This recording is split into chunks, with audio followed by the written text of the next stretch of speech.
And now, it's time for another Dice Tower review with Tom Vasel. Today we're talking about the Struggle for Catan card game. Now, this is not the Rivals for Catan. Notice the boxes look similar, same colors. The Rivals for Catan is a two-player card game version of Settlers of Catan. The Struggle for Catan is basically the card game version of the Settlers of Catan.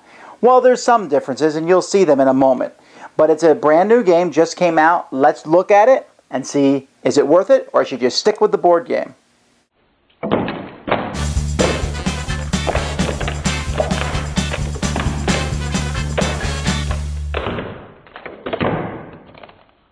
Each player starts with one settlement and one road in front of them. These are cards that they have.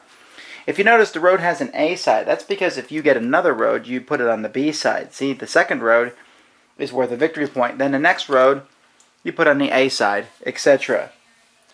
Players are going to be collecting resources, and they're going to be using these resources to buy different things. There's a building cost card, and it's basically the same as Settlers of Catan.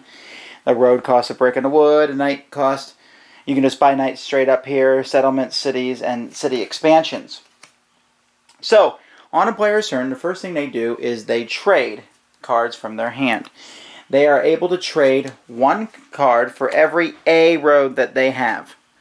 And if you have no A roads, you can still trade one card, but you have to trade it with deck now. You can trade it with the market. There are 5 cards laid out right here, and you can trade with those cards. Or you can trade with the draw pile. You can discard, a card and draw one and see what the new card you got is.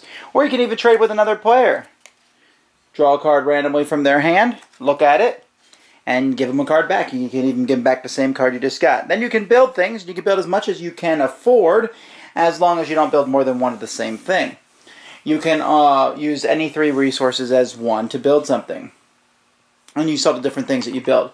You'll obviously want to build settlements because they're worth points. You can also upgrade a settlement into a city. And cities have 2 different sides in the back. A brigand attack, where each player who has more than 7 resources has to discard everything and makes us flip the destiny card. Or it might be market day, where we discard the cards in the middle of the table and draw 5 new ones, which is good because sometimes you'll see a whole clogging of the same resource. So players are buying these roads, settlements, and knights. And then at the end of their turn, after they build, they're going to draw 2 cards. Except for each A knight that they have, they're able to draw an extra card at the end of their turn. The second knight, of course, is a victory point. Now, there's a limited amount of knights and roads. So if a player wants to build one and there's not enough to build, they will steal one from their neighbor when they build it. We know by seeing the destiny card here, every time a settlement is built or a city is built, there's a possibility that this destiny card will be flipped over, and that basically just means you steal from the person to your right or your left, depending on which side the destiny card is flipped to. The last thing that you can build is a city expansion. A city expansion is built on top of a city, and will change that city to something bigger and better. When you build a city expansion, you are allowed to go through all the city expansion cards and pick each one because it gives you special ability. Like the library, when you trade with an opponent, you can look at his cards instead of randomly taking one. The town hall is worth 4 victory points instead of 3, but it costs an extra 2. Or if the church, if you only have 1 knight, it can't be taken away from you, etc. So there's different things that you can build and upgrade your city. At any point in time, you can count how many victory points you have. And once a player has 10 victory points, just like the original game of Settlers of Catan, that player is the winner. Otherwise, we just keep passing around until someone wins. The Struggle for Catan card game is interesting. I mean, they took Settlers of Catan and made it a card game. The problem is, with this one is, what made Settlers of Catan great was the actual negotiation and trading, and that's completely removed here. There are some factors of this that I like. I like the flipping roads and flipping robbers. That's neat. I like the upgrades. But there's a couple things you need to realize. First of all, you can't ignore settlements. There's only so many settlements. And after you, let's say, in one game I played, I built 3 settlements and someone else had built 6.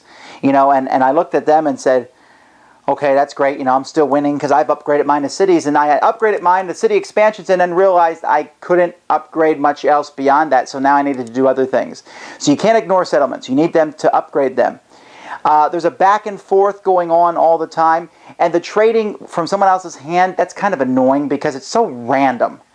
I'm pulling a card from your hand. I have no idea what you really have.